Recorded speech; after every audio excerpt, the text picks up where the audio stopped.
कैसे हैं आप सभी लोग। आशा करता हूँ अच्छे होंगे, स्वस्थ होंगे, अपनी पढ़ाई कर रहे होंगे। हम लोग एडवर्ब पे बातचीत कर रहे थे, तो आइए उसी को आगे बढ़ाते हैं। देखिए, पिछली क्लास में हमने एडवर्ब ऑफ अफर्मेशन और एडवर्ब ऑफ नेगेशन सीख लिया था। आइए आज बात करने चलते हैं इंट्रोगेटिव एडवर्ब की और रिलेटिव एडवर्ब की। देखिए, एक बात मैं आपको क्लियर कर दूं, जो हमारे इंट्रोगेटिव एडवर्ब होते हैं, जैसे ये देखिए, ये हमारे इंट्रोगेटिव एडवर्ब होते हैं when, where, why, how, how long, how far. ये हमारे इंट्रोगेटिव एडवर्ब हैं, ये सब। अच्छा, जब ये क्वेश्चन पूछें, जब ये प्रश्न पूछें, तब ये इंट्रोगेटिव एडवर्ब हैं।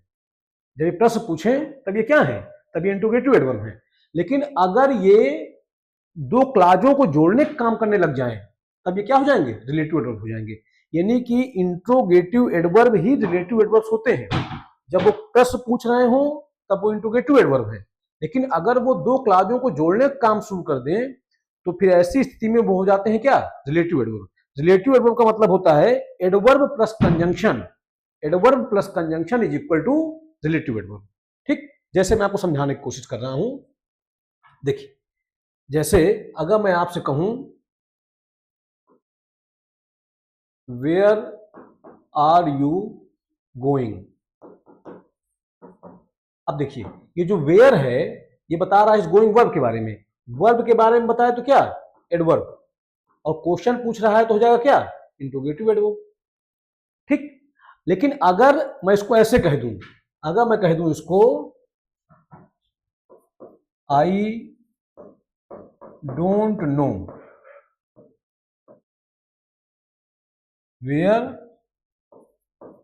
She goes. अब देखिए, ध्यान समझिएगा, I don't know where she goes. अब इसमें देखिए, आई डोंट नो एक क्लाज, सी गोज एक क्लाज, और दोनों क्लाजों को जोड़ रहा है, ये हो गया कंजंक्शन। और गोज हमारी वर्ब है, वर्ब के बारे में बता रहा है तो हो गया एडवर्ब।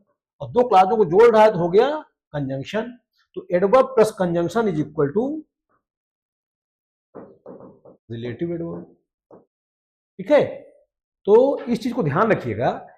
ये जो हमारे इंट्रोगेटिव एडवर्ब्स हैं, अगर ये क्वेश्चन पूछ रहे होंगे तब तो ये इंट्रोगेटिव एडवर्ब है। लेकिन अगर ये दो क्लाजों को जोड़ रहे होंगे तब ये रिलेटिव एडवर्ब बन जाते हैं। यानी कि समझिएगा, एडवर्ब, देखिए जैसे हमने प्रोनाउन पढ़ा था, रिलेटिव प्रोनाउन, तो pronoun plus conjunction is equal to relative pronoun. उसी तरह adverb plus conjunction is equal to relative adverb. ठीक, यानी कि जब कोई एडवर्ब एडवर्ब के साथ साथ कंजंक्शन भी बन जाए तो उसी को बोलते हैं आप क्या, रिलेटिव एडवर्ब। अब कंजंक्शन कैसे बनेगा, अच्छा, जितना भी रिलेटिव प्रोनाउन होता है, जितना भी रिलेटिव एडवर्ब होता है, ये सब सबऑर्डिनेटिंग कंजंक्शन की तरह बिहेव करते हैं। तो क्लास क्या बनाते हैं, सबऑर्डिनेट क्लास बनाते हैं। और कोई सबऑर्डिनेट क्लास या तो नाउन होती है, या तो एडजेक्टिव होती है, या तो एडवर्ब होती है। ये बात आप बेहतर तरीके से जानते हैं। आइए देख लेते हैं। बहरहाल देखिए, इंट्रोगेटिव एडवर्ब और रिलेटिव एडवर्ब, इसी को मैं एक्सप्लेन कर दूंगा आगे। और देखिए लिखा है, आइए देखते हैं। देखिए, हु, विच, अच्छा एक चीज थोड़ा समझिएगा मेरी बात को। अंग्रेजी भाषा में जो इंट्रोगेटिव वर्ड होते हैं, जो मेन इंट्रोगेटिव वर्ड होते हैं, वो 13 होते हैं। 13 इंट्रोगेटिव वर्ड्स होते हैं इंग्लिश लैंग्वेज में। कौन कौन से मैं आपको बताता हूं। हु, हुम, ये तो प्रोनाउन होते हैं हमारे। ठीक है, उसके बाद विच, हुज, व्हाट, ये प्रोनाउन भी होते हैं और ये डिटर्मिनर भी होते हैं। बस डिटर्मिनर, इनको आप एडजेक्टिव बोलते हैं। डिटर्मिनर्स को आप एडजेक्टिव भी बोलते हैं, और डिटर्मिनर्स अलग होते हैं, एडजेक्टिव अलग होते हैं। क्योंकि आप लोग एडजेक्टिव ही बोलते हैं डिटर्मिनर्स को, इसलिए मैंने बता दिया। ठीक है, अब देखिए, ये हाउ मच और हाउ मेनी, ये भी हमारा डिटर्मिनर है। डिटर्मिनर का मतलब आप एडजेक्टिव बोलते हैं इनको। ठीक है, अब देखिए, when, where, why, how, how long, how far, ये हमारे एडवर्ब्स हैं। ये हमारे क्या हैं, अच्छा, ये ये हमारे एडवर्ब्स, ठीक। देखिए 13 होंगे ये, 1 2 3 4 5 6 7 8 9 10 11 12 13, यानी जो मेन इंट्रोगेटिव वर्ड है वो यही 13 है, यही मुख्य इंट्रोगेटिव वर्ड्स है। इसमें से हु हुम हमारा प्रोनाउन होता है, विच हुज और व्हाट ये प्रोनाउन भी होते हैं, डिटर्मिनर भी होते हैं जिनको आप एडजेक्टिव बोलते हैं। हाउ मच हाउ मेनी ये डिटर्मिनर होते हैं जिनको आप एडजेक्टिव भी कहते हैं। When where why how long how far ये हमारे एडवर्ब्स होते हैं। तो यही मेन इंट्रोगेटिव वर्ड होते हैं। बाकी जो और बचे इंट्रोगेटिव वर्ड इन्हीं से बनते हैं, जैसे व्हाट से बन जाए व्हाटसोएवर या व्हाट एवर, विच से बन जाए विच एवर या विच सोएवर। यानी मूल इंट्रोगेटिव वर्ड क्या है, वो यही तीन, इतने ही है 13, ठीक। अब उसमें से हम बात कर रहे हैं रिलेटिव एडवर्ब की, तो ये इंट्रोगेटिव एडवर्ब भी होते हैं, ये जितने भी लिखे हैं ना, when where why how long how far, ये रिलेटिव एडवर्ब भी होते हैं, ये इंट्रोगेटिव एडवर्ब भी होते हैं। अब अगर ये क्वेश्चन पूछे, प्रश्न पूछे, तब तो ये इंट्रोगेटिव एडवर्ब है, लेकिन अगर ये दो क्लासों को जोड़ रहे हो तो फिर क्या हो जाएंगे, ये रिलेटिव एडवर्ब हो जाएंगे। रिलेटिव एडवर्ब का मतलब होता है adverb plus conjunction, adverb plus conjunction is equal to relative adverb. तो इस चीज को हमको ध्यान रखना है। आइए आगे बात बढ़ाते हैं। देखिए दे कम इन टू टाइप्स, दो तरह के होते हैं, कौन कौन से, एक होता है इंट्रोगेटिव एडवर्ब, ठीक है, ये क्या होते हैं, used to ask questions about time place manner और रीजन, ठीक है, ये क्वेश्चन पूछने का काम करते हैं, जिसमें क्या बनाते हैं, टाइम बताते हैं, प्लेस बताते हैं, मैनर बताते हैं, रीजन बताते हैं। जैसे व्हेन है, व्हेन टाइम बताएगा, वेयर प्लेस बताएगा, व्हाई रीजन बताएगा, हाउ मैनर बताएगा, ठीक। आइए देखिए लिखा है when will you reach home, आप घर कब पहुंचते हैं। तो अब आप देखिए when will you reach home, तो रीच हमारी वर्ब है और इसी वर्ब के बारे में ये बता रहा है, तो वर्ब के बारे में बताया तो क्या एडवर्ब, और प्रश्न पूछ रहा है कि कब आप घर पहुंचेंगे, तो प्रश्न पूछ रहा तो हो गया इंट्रोगेटिव एडवर्ब, ठीक। और क्या बता रहा है, ये बता रहा है टाइम को, ठीक, समझ पा रहे होंगे। देखिए फिर लिखा है where did you find this ring, कहां पाए थे आप इस रिंग को, तो फाइंड हमारा वर्ब है, वर्ब के बारे में बताया तो एडवर्ब, और तो हो गया एडवर्ब, और प्रश्न पूछ रहा है तो हो गया इंट्रोगेटिव एडवर्ब। क्या बता रहा है, प्लेस बता रहा है, कहां मिली थी आपको, ठीक। वाई आर यू क्राइंग, अब क्राइंग हमारी वर्ब है, वर्ब के बारे में बताया तो एडवर्ब, प्रश्न पूछ रहा है तो इंट्रोगेटिव एडवर्ब, और रीजन पूछ रहा है क्यों आप रो रहे हैं, कारण पूछ रहा है, तो ये हो जाएगा इंट्रोगेटिव एडवर्ब। और क्या पूछ रहा है, रीजन, ये टाइम बता रहा है, ये प्लेस बता रहा है, ये रीजन बता रहा है। How did you open the door, कैसे आपने दरवाजा खोला था, तो ओपन हमारा वर्ब है, वर्ब के बारे में बताया तो एडवर्ब, अब प्रश्न पूछ रहा है तो इंट्रोगेटिव एडवर्ब, और मैनर ढंग पूछ रहा है, कैसे आपने दरवाजा खोला था, ये क्या है, इंट्रोगेटिव एडवर्ब है, और क्या बता रहा है, मैनर को बता रहा है, ढंग को बता रहा है। देखिए टाइम प्लेस रीजन और मैनर। आइए आगे देखते हैं भैया रिलेटिव एडवर्ब्स। अब यही अगर दो क्लासों को जोड़ने का काम शुरू कर दें तो क्या हो जाएंगे, तभी रिलेटिव एडवर्ब हो जाएंगे, ठीक। अब देखिए रिलेटिव एडवर्ब्स क्या होते हैं, used to join two clauses like conjunction, वही मैंने आपको बताया, adverb plus conjunction is equal to relative adverb, and also shows time place reason, ठीक। देखिए वर्ड्स ये सब होते हैं हमारे, व्हेन वेयर व्हाई हाउ, कुछ भी, यानी कि जो जितना भी इंट्रोगेटिव एडवर्ब था वो सब रिलेटिव एडवर्ब हो सकता है अगर दो क्लासों को जोड़ने का काम शुरू कर दे। आइए देखते हैं। देखिए लिखा है this is the day when I first met her. अब आप एक चीज देखिए, ये लिखा है दिस इज द डे, एक क्लास है, आई फर्स्ट मेट हर दो क्लास है। अच्छा थोड़ा सा और क्लियर कर दूं मैं आपको, देखिए ये जो व्हेन है ये बता रहा है मेट के बारे में, मेट हमारी वर्ब है, वर्ब के बारे में बताया तो क्या एडवर्ब, ठीक। और ये एक clause this is the time principal clause, और ये देखा when I first met her ये सबऑर्डिनेट क्लास, ये दो क्लासों को जोड़ रहा है तो क्या हो गया कंजंक्शन, तो conjunction plus adverb is equal to क्या हो गया रिलेटिव एडवर्ब हो गया, ठीक। ये क्या हमारा हो गया रिलेटिव एडवर्ब। अभी ये क्वेश्चन पूछ रहा था तो क्या था इंट्रोगेटिव एडवर्ब था, यानी कि रिलेटिव एडवर्ब क्या होते हैं, जब एडवर्ब कंजंक्शन का काम भी करने लग जाए तो उसी को हम बोलते हैं क्या रिलेटिव एडवर्ब। देखिए रिलेटिव प्रोनाउन हमने पढ़ा था, pronoun plus conjunction is equal to relative pronoun, इसी तरह adverb plus conjunction is equal to relative adverb, ठीक है। फिर देखिए लिखा है that is the house where I was born. अब देखिए क्लास है दैट इज द हाउस। अच्छा क्लियर कर दूं मैं आपको, जो व्हेन है ये रिलेटिव एडवर्ब है, और जो रिलेटिव एडवर्ब्स होते हैं वो सबऑर्डिनेटिंग कंजंक्शन की तरह बिहेव करते हैं, तो क्लास क्या बनाते हैं? सबऑर्डिनेट क्लास बनाते हैं। ये क्लास कैसी हो गई हमारी? सबऑर्डिनेट क्लास हो गई। ठीक है, अब किसके बारे में बता रहा है? डे के बारे में। डे हमारा क्या है? नाउन है। नाउन के बारे में बताएगा तो क्या हो जाएगा? एडजेक्टिव हो जाएगा। ठीक, यानी सबऑर्डिनेट क्लास काम कर रही है किसका? एडजेक्टिव का।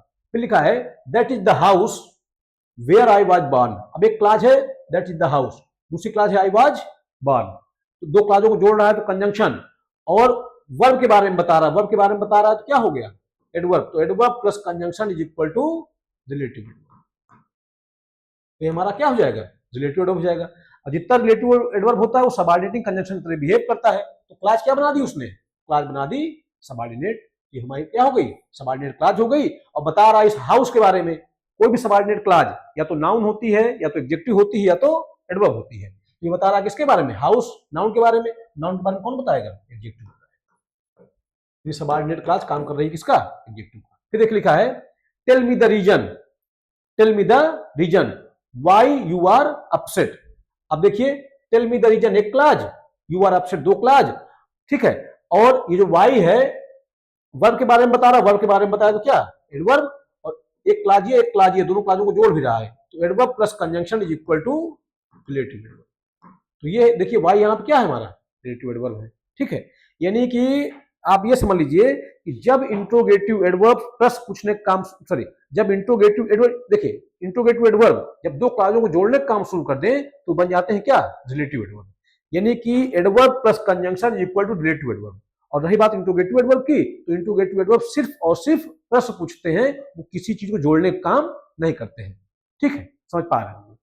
आइए और देख लेते हैं। अच्छा, एक चीज थोड़ा सा मैं क्लियर कर दूंगा आपको। जैसे ये जो इंट्रोगेटिव एडवर्ब थे यहाँ पे, ये देखिए, ये अब इसमें जो है देखिए व्हेन, वेयर, व्हाई, हाउ। अब इसमें मैं और लिख देता हूं आपको, हाउ लॉन्ग, ये भी तो एडवर्ब भी होता है। हाउ लॉन्ग डिड, नहीं ऐसे, how long will you stay there. अब देखिए हाउ लॉन्ग, देखिए किसके बारे में बता रहा है? वर्ब के बारे में बता रहा है। वर्ब के बारे में बताया तो क्या? एडवर्ब। और क्वेश्चन पूछ रहा है तो क्या हो गया? Interrogative adverb. ठीक, फिर मैं कह दूं how far does an aunt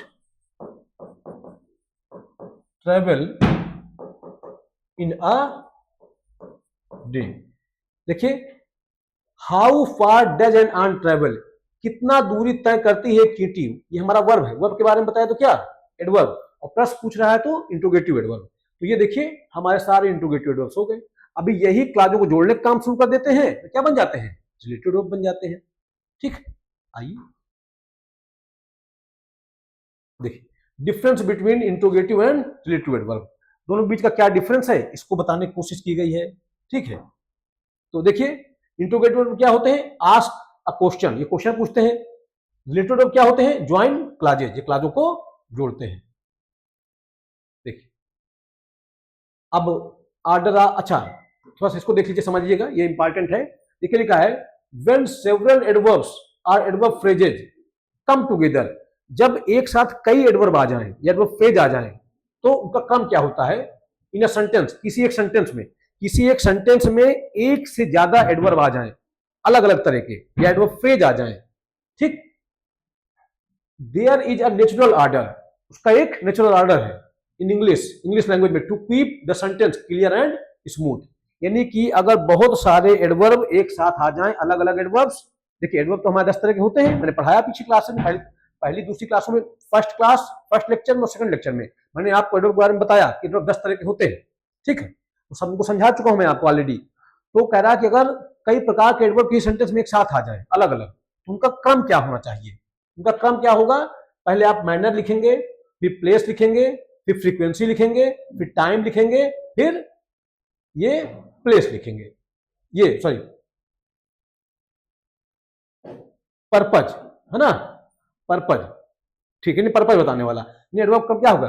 यानी जो मैनर बताएगा पहले उस एडवर्ब को लिखेंगे आप, फिर क्या लिखेंगे? जो प्लेस बताएगा उसको आप लिखेंगे, फिर जो फ्रीक्वेंसी बता रहा होगा उसको लिखेंगे, फिर जो टाइम बता रहा होगा उसको लिखेंगे, और फिर जो पर्पज बता रहा होगा, उद्देश्य बता रहा होगा, उसको लिखेंगे आप। देखिए मैनर, कुछ काम कैसे हुआ, प्लेस कहां हुआ, फ्रीक्वेंसी हाउ ऑफन कितनी बार होता है, टाइम कब हुआ, पर्पज वाई क्यों हुआ। ठीक, एग्जाम्पल इन करेक्ट ऑर्डर। आइए अब देखिए, ये समझाना गया। देखिए कि देखिए ध्यान रखिएगा, इसको ध्यान रखिएगा, अगर कई एडवर्ब्स एक साथ आ जाएं तो सबसे पहले आप वो एडवर्ब लिखेंगे जो मैनर शो कर रहा हो, फिर आप वो एडवर्ब लिखेंगे जो प्लेस बता रहा हो, फिर आप वो एडवर्ब लिखेंगे जो फ्रीक्वेंसी बता रहा हो, फिर वो एडवर्ब लिखेंगे आप जो टाइम बता रहा हो, फिर बाद में वो एडवर्ब लिखेंगे आप जो क्या बता रहा हो, पर्पज बता रहा हो। यही क्रम होता है, इसको ध्यान रखिएगा। यानी कई एडवर्ब्स अगर साथ में आ जाएं तो उनका क्रम यही ध्यान रखिएगा कि पहले आप मैनर लिखेंगे, फिर आप प्लेस लिखेंगे, फिर आप फ्रीक्वेंसी लिखेंगे, फिर आप टाइम लिखेंगे, और फिर आप क्या लिखेंगे, पर्पज लिखेंगे। ठीक, आइए देखते हैं। देखिए लिखा है सी आई, देखिए समझिएगा इसको, लिखा है आई वॉक्ड स्लोली। अब देखिए वॉक्ड हमारी वर्ब है, मैं चला था, कैसे चला था, मैं गया था, कैसे गया था, मैं कैसे चला था, किस ढंग से, स्लोली। ये बता रहा है मैनर। तो ठीक, पहले देखिए, पहले आपने दिया क्या, मैनर लिख दिया, और ये बात पीछे हम पढ़ चुके हैं कि एडवर्ब्स जिस शब्द को बताते हैं उसके नजदीक रहते हैं। तो ये वर्ब इसी वर्ब को बता रहा है, इसके नजदीक लिखा गया है, तो हमारा मैनर हो गया। इनटू द क्लासरूम, स्लोली, धीमे गया था, कहां गया था, इनटू द क्लासरूम। अब क्लासरूम हमारा नाउन है, द हमारा डिटर्मिनर है, इनटू हमारी प्रीपोजिशन है, और जब कोई प्रीपोजिशन नाउन से पहले आती है तो बनाती है प्रीपोजिशन फ्रेज। जब कोई प्रीपोजिशन नाउन से पहले आती है तो बनाती है प्रीपोजिशन फ्रेज, और कोई प्रीपोजिशन फ्रेज या तो एडजेक्टिव काम करती है या तो एडवर्ब काम करती है। तो ये जो लिखा है इनटू द क्लास, ये प्रीपोजिशन फ्रेज है, बता रही किसको, वर्ड वर्ब के बारे में। तो वर्ब के बारे में बताया तो क्या, एडवर्ब, अर्थात ये प्रीपोजिशन फ्रेज काम कर रही है एडवर्ब का, और बता रही है कहां गया था, प्लेस बता रही है, तो ये हो गया क्या, प्लेस। तो पहले आपने क्या लिखा, मैनर लिखा, फिर आपने प्लेस लिखा। ठीक, अब क्या लिखना है हमको, फ्रीक्वेंसी लिखना है। ये क्रम होता है, पहले मैनर लिखते हैं, फिर प्लेस लिखते हैं, फिर फ्रीक्वेंसी लिखते हैं, फिर टाइम लिखते हैं, फिर पर्पज लिखते हैं। देखिए आई वॉक्ड स्लोली, गया था किस ढंग से, धीमा। ठीक है, कहां गया था, इनटू द क्लासरूम। ठीक, एवरी मॉर्निंग, एवरी मॉर्निंग ये फ्रीक्वेंसी बता रहा है, कब, यानी कितनी बार, प्रत्येक सुबह। ठीक, तो ये फ्रीक्वेंसी है, काम की को बता रहा है, काम कितनी बार हुआ, ये बता रहा है हर सुबह। ये क्या है, ये एडवर्ब ऑफ फ्रीक्वेंसी है। अच्छा, कब गया, 8 बजे गया, ये टाइम बता रहा है। ठीक, और किस लिए गया, तो टू मीट माई टीचर, ये पर्पज है, क्यों गया। तो ये हमारा मैनर हो गया, धीमे गया, कहां गया, क्लासरूम में गया, कितनी बार गया, हर सुबह गया।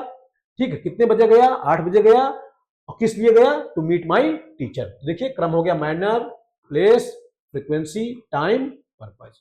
तो ये ध्यान रखिएगा, अगर ये क्रम डिस्टर्ब हो जाए तो सेंटेंस क्या हो जाए, हमारा डिस्टर्ब हो जाए, सेंटेंस भी डिस्टर्ब हो जाए।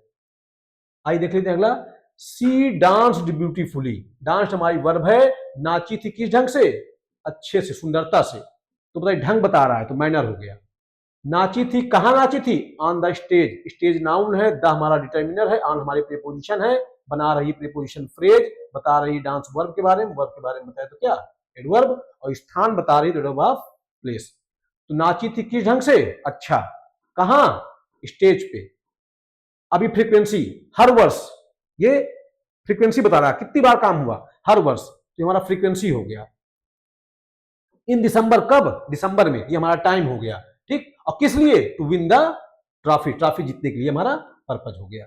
तो ध्यान रखिएगा, एडवर्ब अगर कई एक साथ आ जाए तो उनका क्रम होता है, पहले आप मैनर लिखे, सॉरी पहले आप मैनर लिखेंगे, फिर आप प्लेस लिखेंगे, फिर आप फ्रीक्वेंसी लिखेंगे, फिर आप टाइम लिखेंगे, फिर आप पर्पज लिखेंगे। यानी एडवर्ब का क्रम यही रखिएगा आप। ठीक है, आइए भैया आगे देख लेते हैं। आइए देखिए, अगला एग्जाम्पल है हमारा, देखिए लिखा है दे वर्कड हार्ड, उन्होंने परिश्रम की थी, किस ढंग से, कठिन, ये माइनर हो गया। ठीक, कहां की थी, इन द फील्ड्स, मैदानों में की थी, खेतों में की थी। फील्ड्स हमारा नाउन है, द हमारा डिटर्मिनर है, इन हमारा प्रीपोजिशन है, बना रहा है प्रीपोजिशन फ्रेज, बता रहा है वर्ब के बारे में, वर्ब के बारे में बताया तो क्या, एडवर्ब, और स्थान बता रहा है तो एडवर्ब ऑफ प्लेस। ठीक है, फ्रीक्वेंसी बता रहा है कितनी बार काम हुआ, प्रतिदिन हुआ, ये हमारा एडवर्ब ऑफ फ्रीक्वेंसी। और कब हुआ? सूर्योदय से पहले हुआ, ये हमारा टाइम। और क्यों हुआ? To learn their, to earn their living, अपनी जीविका को चलाने के लिए। ये हमारा क्या हो गया? पर्पज हो गया। ठीक, आइए और देख लेते हैं। देखिए special tip, if you want to emphasise the purpose you can start the sentence with the purpose. अब देखिए, अभी तक हमने ये सीखा कि कई एडवर्ब्स अगर साथ में आ जाएं, अगर कई एडवर्ब क्या हो साथ में आ जाएं, तो पहले आप मैनर लिखेंगे, फिर आप प्लेस लिखेंगे, फिर आप फ्रीक्वेंसी लिखेंगे, फिर आप टाइम लिखेंगे, फिर आप पर्पज लिखेंगे। लेकिन देखिए अंग्रेजी की भाषा है, भाषा भाव का विषय है। ठीक, तो अगर आपको ये बताना हो कि जिस उद्देश्य के लिए आपने काम किया वो उद्देश्य बहुत ज्यादा महत्वपूर्ण है, उस पर जोर देना चाहते हैं आप, तो फिर ध्यान रखिएगा ऐसा एडवर्ब जो उद्देश्य बता रहा होगा, पर्पज बता रहा होगा, उसको उससे आप सेंटेंस की शुरुआत भी कर सकते हैं। ठीक है, आइए देख लेते हैं। देखिए लिखा है to catch the bus I ran quickly across the road. अब देखिए समझिएगा बात को, लिखा है ये ऐसे लिख, ये देखिए आई ran quickly across the road. अब देखिए आई सब्जेक्ट है, रैन हमारी वर्ब है, दौड़ा था किस ढंग से? क्विकली, ये हमारा माइनर है। कहां? अक्रॉस द रोड, ये प्रीपोजिशन फ्रेज, ये प्लेस बता रहा है। रोड हमारा नाउन है, द हमारा डिटरमिनर है, प्लेस हमारा सॉरी अक्रॉस हमारा प्रीपोजिशन है, बना रहा है प्रीपोजिशन फ्रेज। ठीक, रोड हमारा नाउन, द हमारा डिटरमिनर, और ये अक्रॉस हमारा क्या? प्रीपोजिशन, इससे बना दिया प्रीपोजिशन फ्रेज। बता रहा है रैन वर्ब के बारे में, वर्ब के बारे में बताया तो क्या? एडवर्ब, और प्लेस बता रहा है तो प्लेस हो गया। ये क्विकली मैनर बता रहा है। अच्छा, दौड़ा था जल्दी से रोड के उस पार, क्यों दौड़ा था? क्या रीजन था, क्या पर्पस था? तो पर्पस था टू कैच द बस। ठीक, तो यानी पर्पज बताने वाला, अच्छा अब ये है क्या, इसको थोड़ा समझ लीजिए।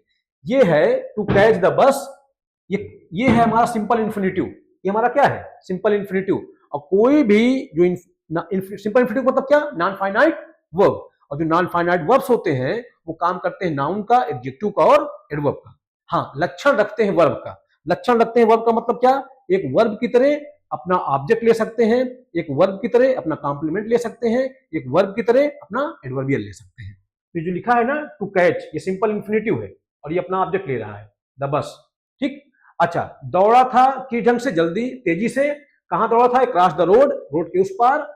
अब किस लिए दौड़ा था? टू कैच द बस। ये हमारा सिंपल इन्फिनिटिव, ये बता रहा है पर्पज। तो पर्पज बताने वाला एडवर्ब जो है उसको आप अगर उस पर जोर देना है, भाई दौड़ने का क्या जो पर्पज था? बस पकड़ना, तो इसी पे आप जोर दे रहे हैं, तो जोर देने के लिए आप इसको सेंटेंस के स्टार्टिंग में भी लिख सकते हैं।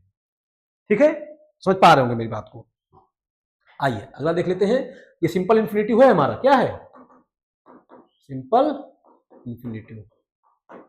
इन्फिनिटिव 6 फॉर्म होते हैं। Simple infinitive, simple passive infinitive, perfect infinitive, perfect passive infinitive, continuous infinitive, perfect continuous infinitive. तो हमारा सिंपल इन्फिनिटिव है। नॉन फाइनाइट वर्ब काम कर रहा है किसका? एडवर्ब काम कर रहा है। ठीक, लक्षण वर्ब का, अपना ऑब्जेक्ट ले रहा है। ठीक, समझ पा रहे हो? अगला देखिए, to impress the teacher she studies very hard. अब देखिए सॉरी ही हमारा सब्जेक्ट है, स्टडीड हमारी वर्ब की सेकंड फॉर्म है। ही स्टडीज हार्ड, परिश्रम की थी कैसे? कठिन परिश्रम। तो वर्ब के बारे में बताया तो क्या? एडवर्ब। और मैनर बता रहा है, ढंग बता रहा है। ठीक है, तो हो जाएगा मैनर। अच्छा, एडवर्ब के बारे में जो बताया वो भी क्या हो जाएगा? वो भी हो जाएगा एडवर्ब। ये हमारी डिग्री हो जाएगी। तीव्रता बता रही है, कठिन कितना कठिन? बहुत कठिन। कठोर परिश्रम, परिश्रम कितनी? कठोर परिश्रम। तो ये हमारा एडवर्ब ऑफ डिग्री। अब देखिए, कठिन परिश्रम की थी, कठिन परिश्रम करने का मकसद क्या था? पर्पज क्या था? उद्देश्य क्या था? उद्देश्य था टू इंप्रेस द टीचर। तो अब देखिए ये वही सिंपल इन्फिनिटिव काम कर रहा है किसका? एडवर्ब का काम कर रहा है। लक्षण दिखा रहा है किसका? वर्ब का, अपना ऑब्जेक्ट ले रहा है। ठीक, और ये क्या दिखा रहा है? पर्पज शो कर रहा है। तो ये अगर कोई एडवर्ब, ठीक है, अगर कोई एडवर्ब या एडवर्ब फ्रेज, इसको एडवर्ब फ्रेज कहेंगे वैसे हम। ठीक है, वास्तव में इसको वास्तव में क्या कहेंगे? इसको हम कहेंगे infinitive phrase work as adverb. ठीक, ये इन्फिनिटिव फ्रेज है, काम कर रहा है कैसे? एडवर्ब की तरह से। और क्या बता रहा है? पर्पज बता रहा है। तो पर्पज बताने वाला एडवर्ब सेंटेंस के स्टार्टिंग में भी आ सकता है जब हमको उस पर इंफेसाइज करना होता है, जोर देना होता है। आइए समझ गए होंगे मेरी बात को। Short versus long adverb. अब देखिए, अगर एडवर्ब दो तरह के आ जाएं, एक छोटा हो और बड़े हो, छोटे बड़े दोनों एडवर्ब साथ में आ जाएं, तो कैसे लिखने का क्रम होता है उस पर बातचीत आपसे आगे करने चल रहे हैं। ठीक है, देखिए देखिए लिखा है when you use short adverbs like quickly, well, soon and long adverbs phrases like in a loud voice with a great care, ये सब टुगेदर एक साथ, यानी कि छोटा एडवर्ब और बड़ा एडवर्ब एक साथ आ जाए।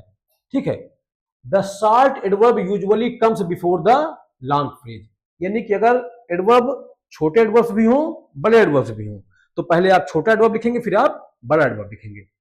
ठीक है, एडवर्ब को तो समझ पा रहे होंगे, एडवर्ब फ्रेज यानी एडवर्ब हो या एडवर्ब फ्रेज हो वो आप समझ पा रहे होंगे।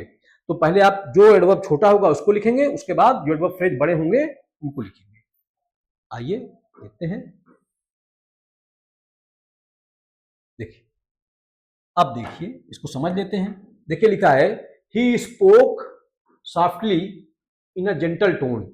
अब देखिए ही स्पोक सॉफ्टली, अब स्पोक हमारी वर्ब है, वर्ब के बारे में बता रहा है तो एडवर्ब, तो देखिए ये एडवर्ब छोटा है तो आपने पहले लिख दिया। इन अ जेंटल टोन, टोन हमारा नाउन है, जेंटल हमारा एडजेक्टिव है, आ हमारा डिटर्मिनर है, इन हमारी प्रीपोजिशन है, तो बना दिया प्रीपोजिशन फ्रेज।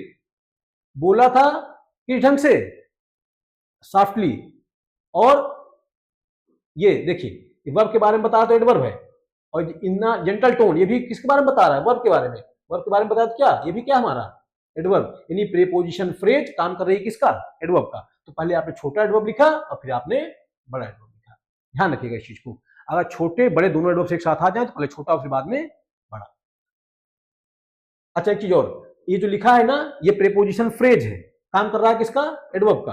अगर प्रीपोजिशन फ्रेज नहीं कहना चाहते हैं आप इसको तो आप इसको एडवर्ब फ्रेज भी कह सकते हैं, क्योंकि कोई प्रीपोजिशन फ्रेज जो होता है, भाई प्रीपोजिशन क्या होते हैं, प्रीपोजिशन वो शब्द होते हैं जो सदैव नाउन प्रोनाउन से पहले आते हैं, और जब कोई प्रीपोजिशन नाउन प्रोनाउन से पहले आता है तो बनाता है प्रीपोजिशन फ्रेज, और कोई प्रीपोजिशन फ्रेज या तो एडजेक्टिव होता है या तो एडवर्ब होता है। तो इस तरह प्रीपोजिशन फ्रेज को आप एडवर्ब फ्रेज या एडजेक्टिव फ्रेज भी बोल दिया करते हैं, तो उसमें बहुत दिक्कत वाली बात नहीं है।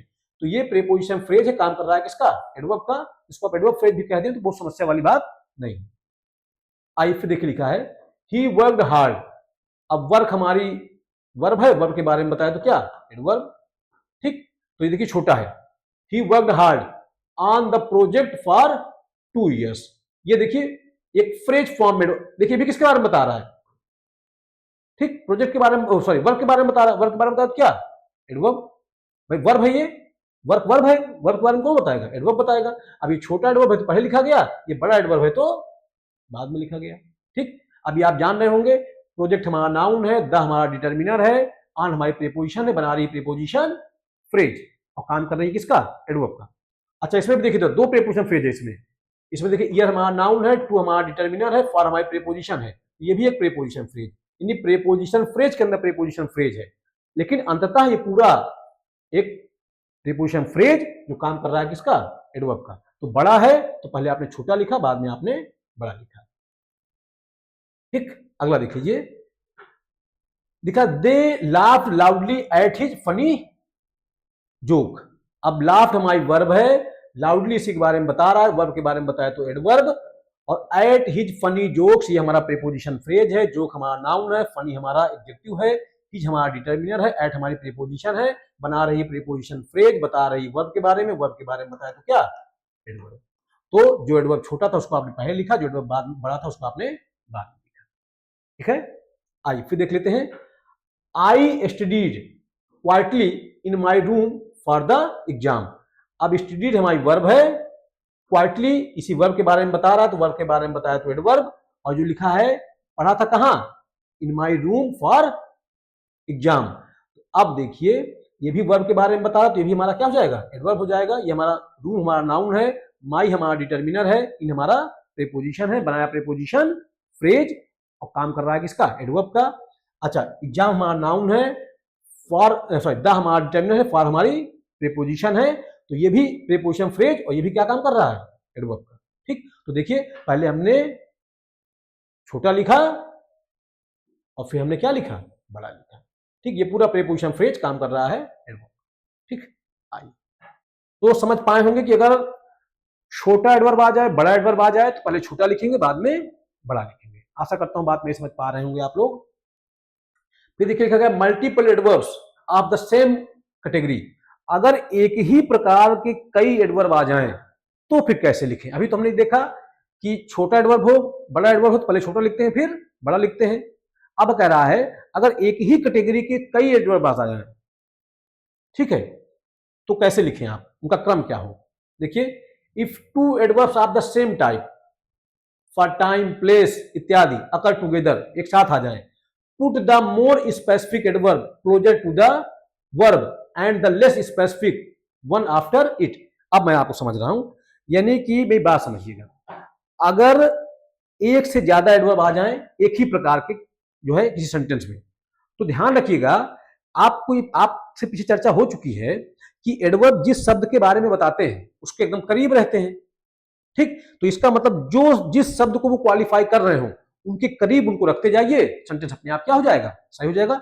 ये बहुत समस्या वाली बात ही नहीं है इसमें, दरअसल कोई प्रॉब्लम ही नहीं है इसमें, ठीक है। अगर कई एडवर्ब्स, एक ही प्रकार का एडवर्ब्स, मान लीजिए प्लेस प्लेस कई आ जाए, तो जिस क्रम में जो जिसके बारे में क्वालिफाई कर रहा हो वहां पर रखते जाइए। आइए समझाते हैं, तब समझ में आएगा आपको एग्जाम्पल के माध्यम से। देखिए देखिए, अब मैं आपको समझा रहा हूं, जैसे एक ही, जैसे मान लीजिए एडवर्ब ऑफ टाइम है, एडवर्ब ऑफ टाइम ही कई एडवर्ब ऑफ टाइम एक साथ आ जाए, तो फिर उनको कैसे रखें। तो जो ज्यादा स्पेसिफिक हो, जो ज्यादा विशिष्ट हो, जिस पर ज्यादा जोर हो, वो वाला एडवर्ब कहां, पहले, और जो सामान्य एडवर्ब है वो कहां, बाद में। अब मैं समझाता हूं कैसे। देखिए देखिए, लिखा है ही arrived at 7 o'clock in the morning. वो आया था 7 बजे, वो आया था 7 बजे, ठीक है। कब, सुबह। तो एक चीज मैं बताऊं आपको, मैं सुबह जो है ये जनरल है, सामान्य बात है, सुबह शाम ये सामान्य बात है। जो स्पेसिफिक बात है, जो मूल बात है इसमें, यानी जो जोर देने वाली बात है, वो क्या है, 7 बजे, कि वो 7 बजे आया था सुबह, ठीक। यानी कि जो सुबह वाली जो बात है, जैसे मान लीजिए मुझे आपसे मिलना है, मैंने कहा ठीक है सुबह मुलाकात होगी, ठीक। अब सुबह मुलाकात होगी, ये तो बात सामान्य होगी कि सुबह मुलाकात होगी। इसमें ज्यादा स्पेसिफिक बात, ज्यादा विशिष्ट बात यह है कि कितने बजे मुलाकात होगी। तो जो स्पेसिफिक बात होगी, जो विशिष्ट बात होगी, उसको आप पहले लिखेंगे, और जो जनरल बात होगी, सामान्य बात होगी, उसको आप बाद में लिखेंगे। तो यहां 7 बजे स्पेसिफिक है तो इसको आपने पहले लिखा, और ये इन द मॉर्निंग जनरल है तो इसको आपने बाद में लिखा। I met her on Monday last week. मैं उससे मिला था सोमवार को पिछले सप्ताह। अब मैंने उससे कहा मैं उससे मिला था पिछले सप्ताह, तो ये एक सामान्य बात है, मैं उससे मिला था पिछले सप्ताह। अब बड़ी बात इसमें यह है, ज्यादा विशिष्ट बात इसमें है किस दिन मिला था, तो वो ज्यादा स्पेसिफिक हो गया, तो आपने जो ज्यादा स्पेसिफिक है उसको पहले लिखा, और जो जनरल है उसको बाद में लिखा। ध्यान रखिएगा इन चीजों का, बहुत अच्छी चीजें हैं ये, क्वेश्चंस बनते हैं इनसे। यानी कि अगर एक ही प्रकार के एडवर्ब एक से ज्यादा आ जाए किसी सेंटेंस में, तो उसमें यह ध्यान रखना होगा, जो ज्यादा स्पेसिफिक है, जो ज्यादा विशिष्ट है, उसको पहले लिखेंगे, जो जनरल है, जो सामान्य एडवर्ब है, उसको आप बाद में लिखेंगे। आइए भैया और आगे देख लेते हैं। देखिए लिखा है सी लिव्स एट सेक्टर 15 इन गुरुग्राम। देखिए देखिए मैंने कहा वो रहती है गुरुग्राम में। अब गुरुग्राम में रहती है एक सामान्य बात है कि हाँ भाई गुरुग्राम में रहती है, ज्यादा विशिष्ट बात है गुरुग्राम में रहती कहां है, किस स्थान, किस जगह पर रहती है, कहां रहती है, एट सेक्टर 15। तो ये स्पेसिफिक है तो आपने इसको पहले लिखा, और जो जनरल है वो कहां लिखा आपने, बाद में लिखा। अच्छा, अभी जब हम प्रीपोजिशन पढ़ेंगे तो वहां मैं आपको एट और इनका यूज बता दूंगा, ठीक। एट का यूज कहां होता है, एट का यूज होता है स्पेसिफिक प्लेस के लिए, ठीक है, किसी पर्टिकुलर प्लेस के लिए। और इनका यूज होता है किसके लिए, एरिया के लिए, क्षेत्रफल के लिए। जब किसी आप एरिया की बात करते हैं तो इन लगता है, जब विशिष्ट प्लेस की बात करते हैं तो एट लगता है। पढ़ेंगे इसको, ठीक। ये मत ध्यान रखिएगा कि हम जैसे कहते हैं कि छोटे स्थानों के साथ एट लगता है, बड़े स्थानों के साथ इन लगता है, ये बात ठीक नहीं है। जो विशिष्ट है प्लेस वहां एट लगेगा, और जो एरिया की बात करें, क्षेत्रफल की बात करें, वो वहां इन लगेगा। इन क्षेत्रफल की बात करें तो इन, और विशिष्ट प्लेस की बात करते हैं तो एट। देखिए गुरुग्राम में रहता है तो गुरुग्राम के क्षेत्रफल में रहता है। अब विशिष्ट प्लेस क्या है, सेक्टर 15। तो विशिष्ट स्थान के साथ आपने क्या लगा दिया, एट लगा दिया, और क्षेत्रफल की बात कर रहे हैं तो आपने क्या लगा दिया, इन लगा दिया। ठीक है, चर्चा होगी इस पे आपसे आगे। देखिए लिखा है we met at the gate of the school. अब देखिए हम मिले थे गेट पर, स्कूल के गेट पर। तो देखिए ऑफ द स्कूल ये उतनी विशिष्ट बात नहीं है, विशिष्ट बात है स्कूल में मिले कहां थे, गेट पर। ठीक, और देखिए विशिष्ट स्थान है तो क्या लगा दिया आपने, एट लगा दिया। तो स्पेस ध्यान रखिएगा, एक ही एडवर्ब, एक ही प्रकार के एडवर्ब कई आ जाएं एक साथ, तो जो ज्यादा स्पेसिफिक होगा, ज्यादा विशिष्ट होगा उसको पहले रखिएगा, जो जनरल होगा, सामान्य होगा, उसको बाद में रखिएगा। देखिए देखिए लिखा है आई विजिट हिम, मैं उससे मिलता हूं एवरी संडे, मैं उससे मिलता हूं। देखिए I visit him every Sunday in summer, यानी गर्मियों में मैं उससे, देखिए मैंने कहा मैं गर्मियों में उससे मिलता हूं, तो एक समान बात मैंने बता दिया कि हाँ भाई जब गर्मियां स्टार्ट होती हैं तब मैं उससे मिलता हूं, लेकिन बात यह है कि किस दिन मिलता हूं। तो दिन क्या है, इन संडे वाले दिन गर्मियों में उसके यहां जाता हूं। तो यहां पे ज्यादा विशिष्ट है तो आपने क्या इसको पहले लिख दिया, और सामान तो जनरल था उसको आपने बाद में लिख दिया। ठीक, अब अगला है हमारा क्या, इन्वर्जन। अब इसको अगली क्लास में पढ़ लेंगे बहरहाल। ठीक है, कंप्लीट कर दें इसको। देखिए मैं क्या बताऊं आपको, मैं थोड़ा समझाना चाहूंगा आपको।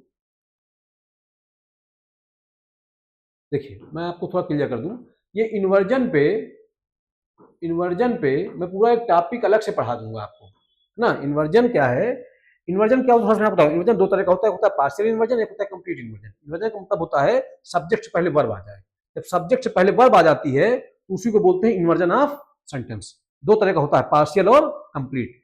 तो इन्वर्जन पे पूरा अलग से मैं पूरा इन्वर्जन पढ़ा दूंगा आपको। यहाँ हल्का सा इंट्रोडक्शन है, यहाँ पे थोड़ा सा मैं आपको बताऊंगा जरूर, लेकिन इन्वर्जन का पूरा टॉपिक मैं आपको अलग से पढ़ा दूंगा। ठीक, इस पे एडवर्ब, जैसे एडवर्ब कंप्लीट होगा, दरअसल एडवर्ब का ही पार्ट होता है इन्वर्जन, तो जैसे ही एडवर्ब ये जनरल रूल्स में आपको बता लूंगा, तो इन्वर्जन को एक विशेष क्लास में मैं आपको पूरा इन्वर्जन टॉपिक ही पढ़ा दूंगा। इन्वर्जन कितने प्रकार का होता है, कब कब आता है, कब कब नहीं आता है, सारी बातें आपसे चर्चाएं हो जाएंगी। तो आशा कर रहा हूं ये मेरी बात आपको यहां तक समझ में आई होगी। पढ़ते रहें, अपने स्वास्थ्य का ध्यान रखें। बहुत बहुत आभार, बहुत बहुत धन्यवाद आप सबका, बहुत आभार।